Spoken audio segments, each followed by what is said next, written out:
So today I am rendering down some tallow or beef fat so that I can use it for cooking or tallow balms or whatever. I'm just going to show you guys the super easy process of how I do this. So this is our beef fat that we just got back from the processor where we sent our cows. So it's going to come packaged and frozen, and you're going to want to thaw it most of the way. You want it to be where it's easier to cut, so having it a little bit frozen still helps, but not so solid that it's really difficult to cut. And then you're going to want to cut this into as small of pieces as you can possibly manage. The smaller the better, because you're going to be able to get out more of the liquid in your final product. So then you want to cook your tallow on really as low as heat as possible. A slow cooker would be great. We just had a lot, so this is how we needed to do it. So then you're just going to keep cooking this down and stirring it occasionally until the liquid that's cooking off has like a clear tint. It'll still have, obviously a yellow coloring to it, but it'll be much more clear instead of creamy looking. See here, that's starting to be ready. That's getting really clear. So I'm just going to test a small bit so I can show you guys what I mean by the liquid looks clear now. If I had done this earlier, it would not look like this at all. See that? Nice and clear. So this is really ready to start being jarred as basically as I feel like having to deal with it, I can be scooping it out and straining it. So I just want to show you how I have this set up. The chickens are loving all the drippings. So my empty bottles and full bottles and lids are over there.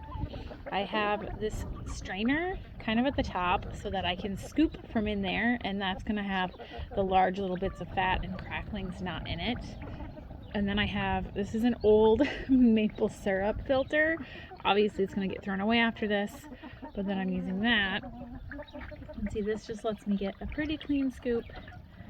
Come over here, and then obviously I'm making a mess on the ground, and that is why the chickens, I don't know how they're not getting burned. The chickens and the dogs are snooping everywhere because they want some of this, but it's going really well. I've got a lot done and a lot left, and I've made a couple little things of scented tallow balm, and I'll do a few when I get closer to the end. Most of this I'm going to want to use for cooking, so that's how we're saving most of it, just as pure rendered tallow, but some of it I will be using for other stuff too. Alright, this is my bounty. You can see some of it's cooled off already nicely, some of it's still cooling. The jars that have different colors, this is a blue tinted jar, which is why it looks kind of green, and then obviously this is a brown jar. But all of these bigger ones are just pure rendered tallow. These 4 little square ones are a tallow balm with lavender and frankincense essential oil, and this one I'm going to turn into a whipped tallow balm. I need to let it cool off a little bit, and then we will take it inside and whip it, and I'll show you how I do that. But this is what I ended up with. I'm actually really happy with that, and my cleanup crew is hard at work cleaning up all the little fat drippings that I made a mess of everywhere. Okay, I'm going to take this jar of slightly cooled tallow, it's not quite solid, and dump it in here and mix in my essential oils. I'm just going to do a little bit of lavender and frankincense.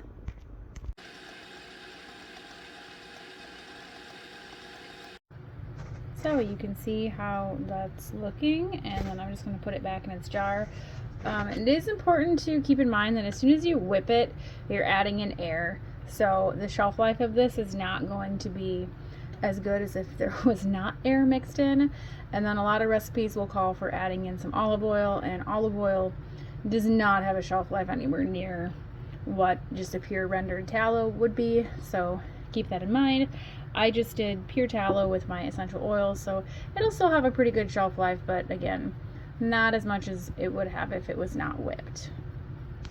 So this is what that whipped tallow balm looks like once it's cooled. It's easy to spread because it's been whipped. It does look like it goes on a little bit greasy, but I promise guys, it rubs in really, really well. See, there. rubbed it in, like literally pause this, rubbed it in, and that's already, it absorbs so well.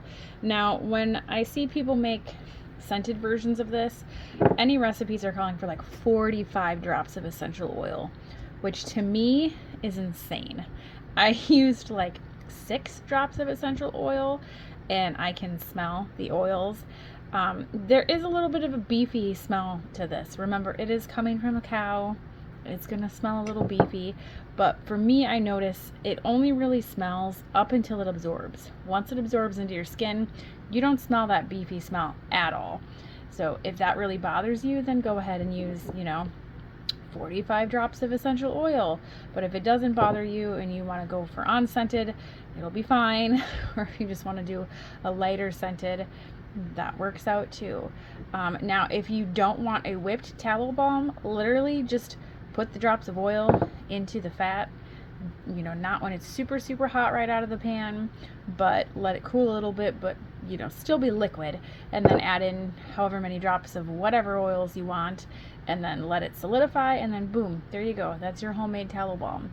You can also make, lotions, deodorants. I've seen people make soap from tallow. Like, this stuff has so many uses.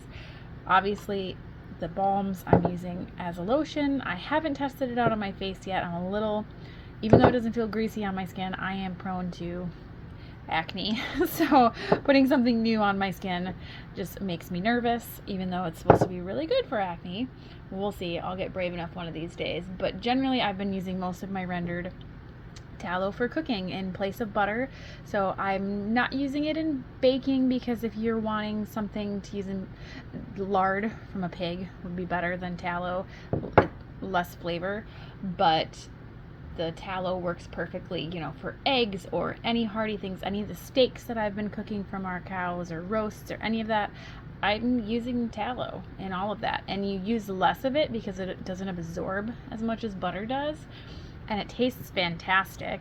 It just gives everything a very, very lightly beefy flavor. Like, it's not overpowering. Even on the eggs, I think it just adds a nice little touch of flavor. But I think you guys should try to render your own tallow and make your own tallow balm. And I am actually going to, in the description of this, I'm going to tag my friend Lacey at the Budding Homemakers video that she does on rendering her tallow, because she just goes into explaining it more than I do.